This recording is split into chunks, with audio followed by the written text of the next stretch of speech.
Congratulations on making it to the very final section of our Intro to Kotlin tutorial. So no lesson here, all I'm going to do is provide a very quick summary of everything that we covered.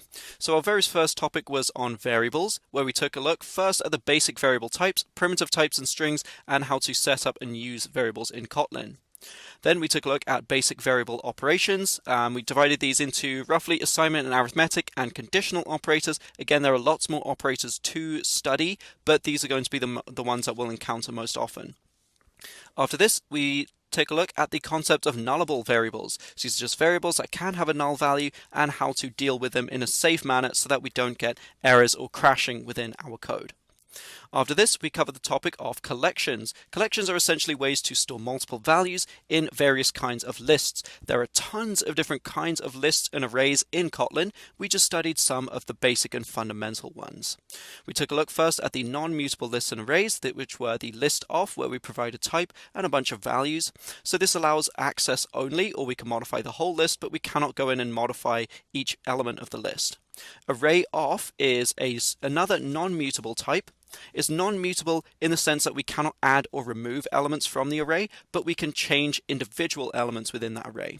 After this, we studied mutable lists and arrays. The mutable lists and array lists actually have very similar functionality, but array list is a slightly different implementation. You don't need to know the differences for now.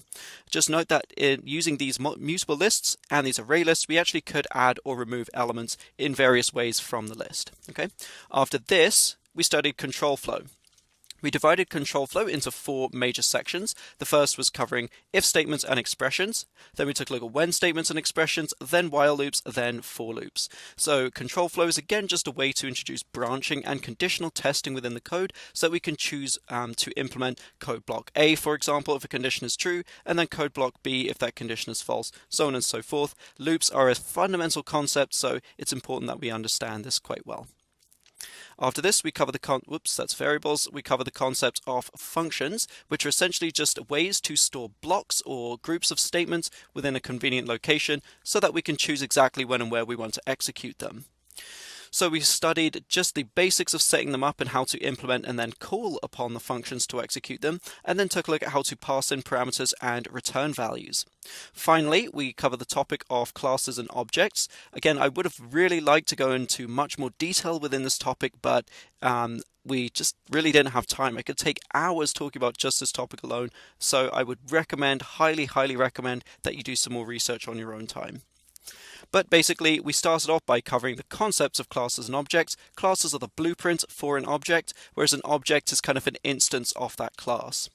So objects do have state and behavior. We keep track of the state with these global variables or fields. We keep track of behavior through functions or methods, and we use constructors to set up the fields and to create new instances of these classes, which we saw here.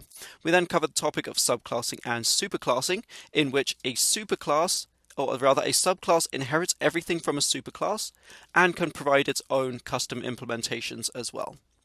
So, as always, I really do recommend you practice some of this stuff. I think the best way to learn coding is to hear about the concepts and then go forth and practice this stuff on your own time. Don't be afraid to use those log statements to print out any kind of values, or you can print them to like text views or something.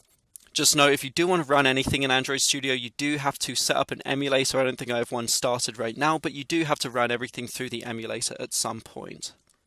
Okay, so once you know the basics of Kotlin, I'm assuming you've watched the basics of Android Studio, and you're actually just about ready to begin coding your very own Android applications.